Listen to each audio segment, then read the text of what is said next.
journey for qualification resumes as the World Surf League arrives in Sydney, Australia for the second stop on the 2023 Challenger Series. There's no gimmies on the Challenger Series. Every round's an elimination round. With a rich history of competitive surfing, iconic North Narrabeen is back on the world stage to showcase its breathtaking beach breaks and the next generation of surfing superstars. 80 men and 48 women clash in pursuit of the same dream, getting one step closer to the WSL Championship Tour. For the world's most promising surfers, the quest continues here at the GWM Sydney Surf Pro, presented by Bonsoy.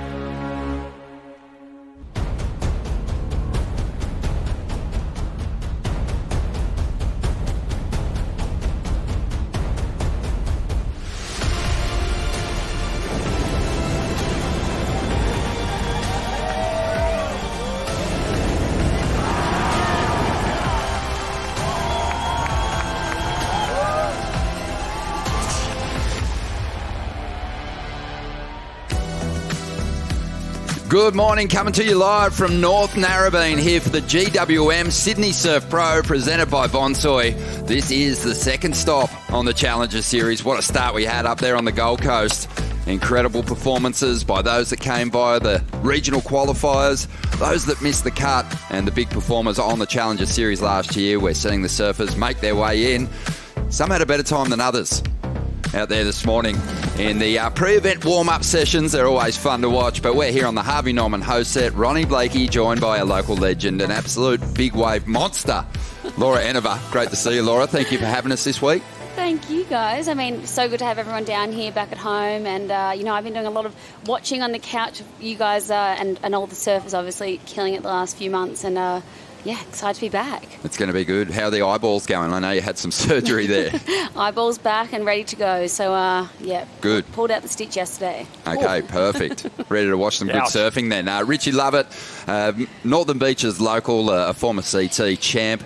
How are you, Rich? I'm doing really well, Ron. Thanks for having me back, mate. Stoked. Oh, it's going to be awesome. Of course, the Sydney Surf Pro formerly was hosted by Manly Beach. You guys did a great job down there, Rich, but the move has been made and we're all pretty excited about it. So much surfing history at this location. Yeah, absolutely. Look, Manly's good, but I've got to say that North Narrabeen is the most consistent beach on the whole Northern Peninsula here. So we're set up for a great week of surf. I know you were going to agree with me on that one, Laura. But so much history here. And it's set up really well for this. Take us back. I mean, we had the surf about in the mid-70s that was here, and all the greats won at this venue. But what was the first year that you came down and watched Championship Tour surfing? Look, I have really fond memories of watching the Coke Classic down at Manly, but back up at Narrabeen here, I distinctly remember coming down and watching Bainey win. Rob Bain. Yeah, the great Bainey. He got that win in 1990, I think it was, and incredible surf that day. Yeah, and we're looking to make some more history here, Laura. Of course, the last time we were here, it was a Championship Tour event. That was back in 2021. You were buzzing to have the greats here competing at your home break. Yeah, it was so amazing. I mean, the whole club, North Narrabeen Border Riders, and the whole community loved having everyone here, and we had super fun waves. Gabriel Medina going to the alley rights, and remember Italo, all of those guys was doing huge airs, going to the moon, and, we had really fun lefts on offer as well, but everyone just really, really flaring up here at Narrabeen. Yeah, for all the goofies who are, constantly complaining, really, that there's not enough lefts on the schedule, we're really happy to get on their forehand and show us what they could do. Both goofy-footed champs here, and you've got to wonder if that's going to be the case, because the regular footers had their way with it at stop one on the Challenger Series. It is a good mix-up, Rich, coming from a right to a predominant left, and I'm sure we're going to see them relish the opportunity out there. Yeah, I think the goofy footers they're rubbing their hands together right now, and the way the swell's set up and the way the wind's set up, we're going to get these punchy lefts that are just going to stand up. It's going to be really intense manoeuvres that the judges are going to want to see. For sure, the air game is going to come into play this week. Oh, bring it on. We'll be talking about some of the contenders a little later in the show, but right now let's find out what's coming our way on the first day of the event window. Good morning, Stace Galbraith. Good morning, Ronnie Blakey. How are you, mate? It's great to be here. Will, tours and competition, a busy morning for you, mate. What's the call?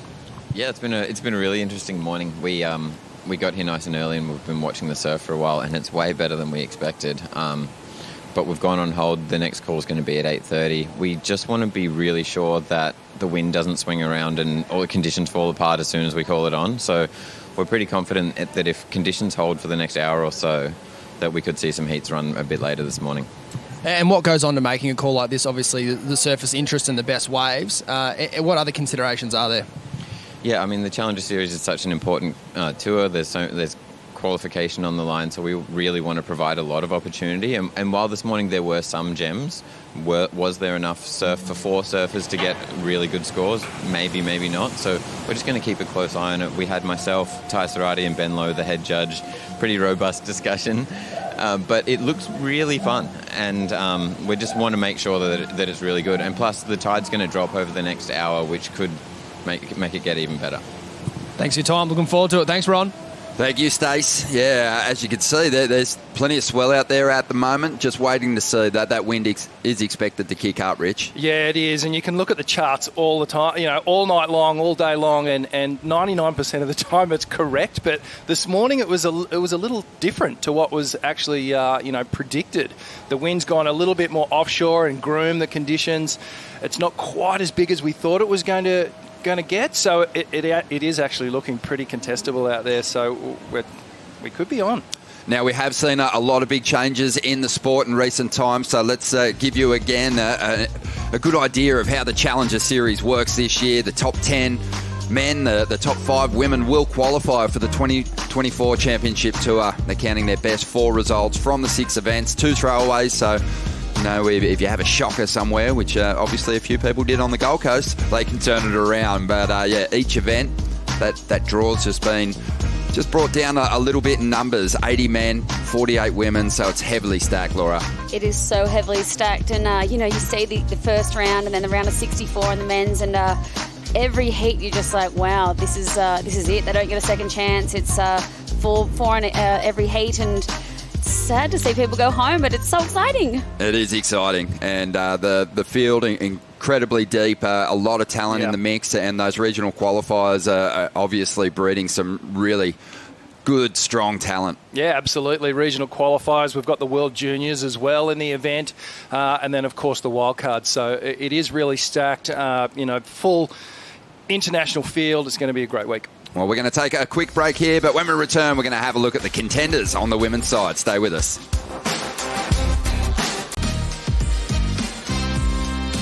Welcome back to the show. We are here at North Narrabeen for the GWM Sydney Surf Pro, presented by Bonsoy. We're going to be on hold until 8:30, making a call whether we're going to get competition back underway here on the Harvey Norman host there. Ronnie, joined by Laura and Rich.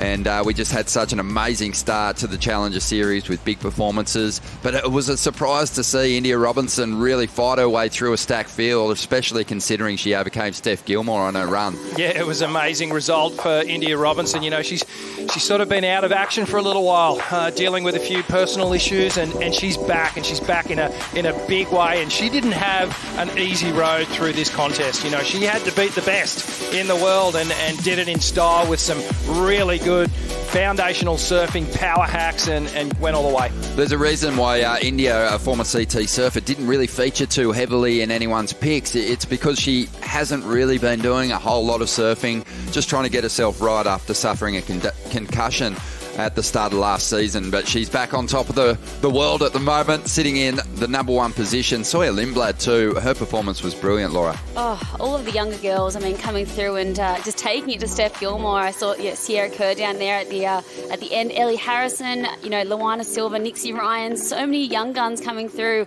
But India Robinson, I loved how she just kept reflecting back to when Steph basically knocked her off the World Championship Tour last year. So to come back and take her out back to and her. Take the win was very special for her. It sure was. Now, thinking about this venue, do your picks change? And Sally Fitzgibbons, I think she's one that we're going to kind of be highlighting as a threat at every stop on the Challenger Series.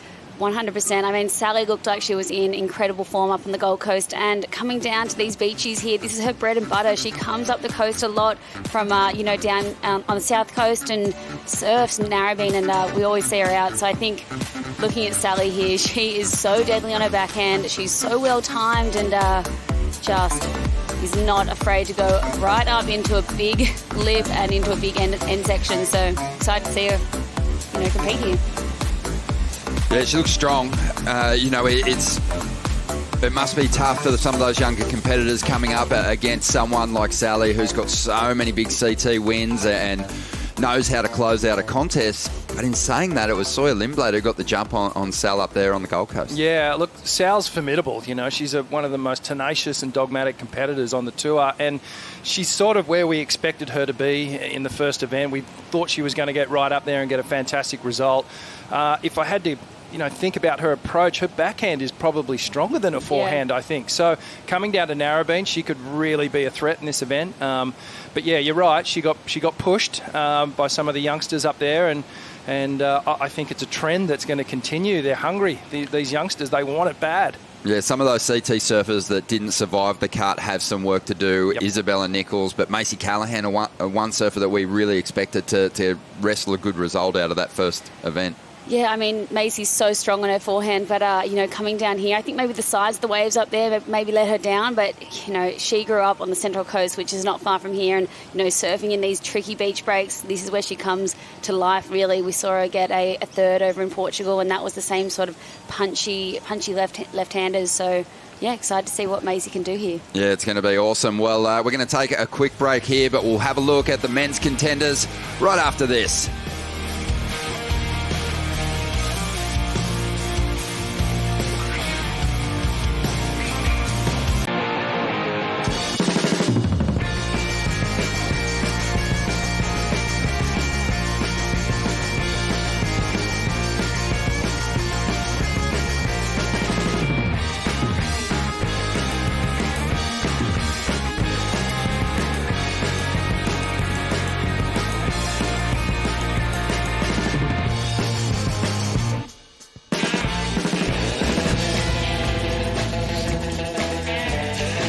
Yeah, the Surf Ranch is the next stop on the championship tour, and it's not too far away, end of the month. But here is a massive bonus for those surfers from that North American region. The top-rated men and the top-rated women on the Challenger Series are going to get a wild card into the event. Now, on the men's side at the moment, you've got Crosby, Colapinto and Jet Schilling sitting equal third on the ratings, and Sawyer Lindblad has a massive advantage. She's sitting in second. Alyssa Spencer's sitting in ninth at the moment. But how good is that? A little ticket to Disneyland. Talk about turning the regions on each other. That's going to be a great fight for that spot in the Surf Ranch Pro, and of course you can get tickets still, so don't miss it. It's going to be a huge weekend, Memorial Day weekend. Wow, big one. What an opportunity for the youngsters to get in there and have a bit of fun. Push those, seasoned campaigners. Yeah, it's going to be unreal. Talking about pushing the performance levels, Sammy Pupo came back and just established himself as, one of the strongest surfers, if not the strongest surfer on the Challenger Series this year. A lot of us made predictions, Rich, in the lead up to the event getting started, and pretty much everyone had Sammy Pupo at the top end of their prediction list. Yeah, absolutely. How could you not? The guy's just on an absolute heater at the moment. His form is just pinpoint, and really had Zhao Chanka in his corner as well, just really backing up the performance. And you can see here at the top of the ratings and some real notable performances in that list. Imai Kalani-Deval getting his first final in a major WSL event and getting to second on the Challenger Series rankings. He wants to get back on the CT. Yeah, you really do. I mean, after that heartbreak of not making the cut last year, it's so good to see him back up here and, doing amazing. So it'll be cool to see what he can bring to North Narrabeen. No one is going to have more support on the men's side than North Narrabeen's own Dylan Moffat. He came on the scene in this event. Back in 2021, it was the CT. He got a wild card, and he really impressed us.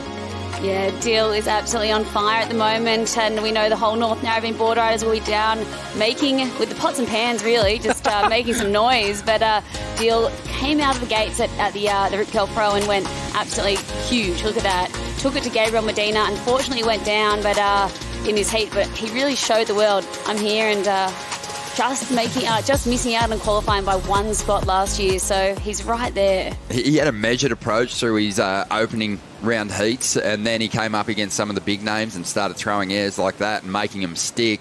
And ever since then, he's been a really aggressive, attacking, competitive surfer, and I expect to see more of it this week, Rick. Yeah, absolutely. He's definitely on the rise, no doubt about it. As you said, he's going to have the hometown support, knows the wave really well. Let's also mention Geordie Lawler, local kid, who's obviously a former winner here at the Sydney Surf Pro, and then a couple of locals from just down the beach, Saxon Reaver and George Pitter as well. So they're going to have all the local support here, and it's going to be great to watch. It's going to be fantastic to watch, and we're going to see big performances from some other surfers who surfed in that CT event. Reef Hazelwood has those big airs that he can call on, and we wouldn't be surprised to see him bring those to the party. So looking forward to it. It's going to be a lot of fun to watch. We're going to take a quick break here. We've still got so much to get through here on the WSL Dawn Patrol. Stay with us.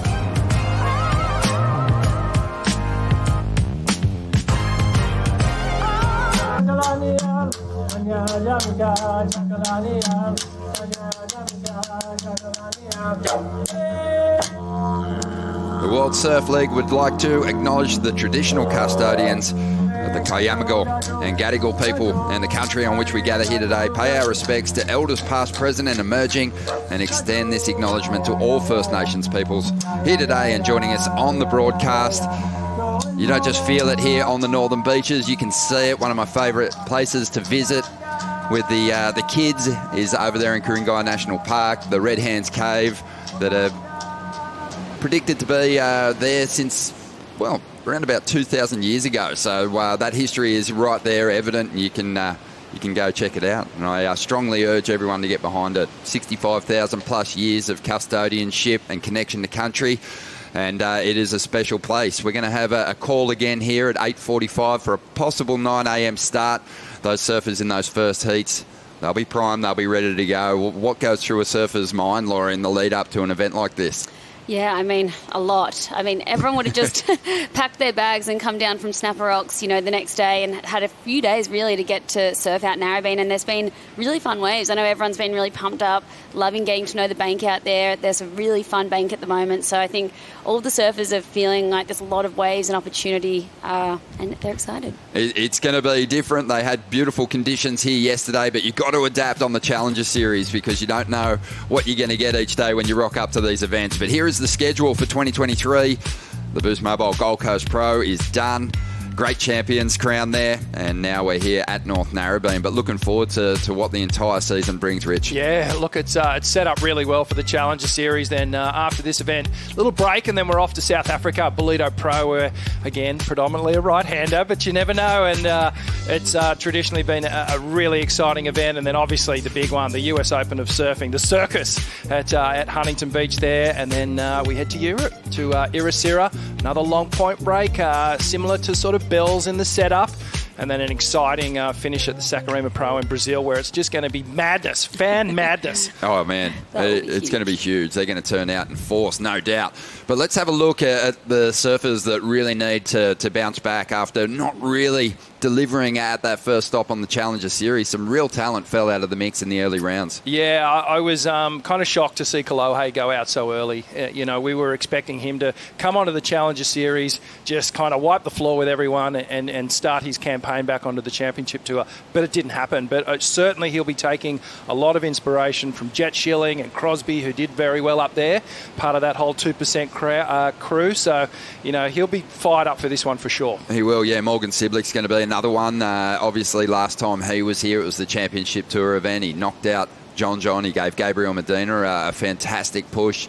So that'll be fun to watch as well. But on the women's side, there is some of those surfers that didn't survive the cut that need to step up here at stop 2. Yeah, for sure. Just like Kolohe, Isabella Nichols, I think we had our eyes on her, being sort of local up there at Snapper Rocks, and really strong on her forehand and just not really being able to get the job done. So I think Isabella will be coming here. Also Maisie Callahan, they need big results to try get back on top. For sure. Yeah, it's going to be intense, isn't it? I think on the women's side for me too, there's a lot of surfers that didn't make the cut, but also last year then didn't regraduate back to the Championship Tour, and they look strong. They look even a little bit more fired up and sort of more determined I think you could say, or maybe comp ready than those surfers who just missed the cut recently. Not as much emotion going through their minds maybe, but Luana Silva surfed brilliantly up there. She was on fire up there, a real improver. But, you know, these newcomers are coming in so hot and so ready, and, you know, they've got stars in their eyes. They've got their dreams and goals to achieve.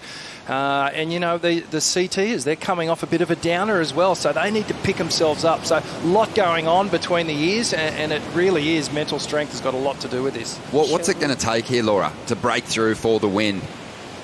I think it's just really getting to know the lineup out there. You know, a lot can change at North Narrabeen. You have to adapt. You know, rips might come out, and you know, you just need to really know the lineup and just really attack these waves and put up big scores. Yeah, we know we're going to see some tricky conditions at times, with that sandbar's in beautiful condition. But I think it's going to take a really complete performance, big individual turns. I think that's what we can expect at this venue. It's going to be a lot of fun to watch. It's been great to chat with you guys. And Rich, you'll get more chances to talk. Don't worry about it. But we're going to have a call at 8:45 for a possible 9 a.m. start. Until then, enjoy your time.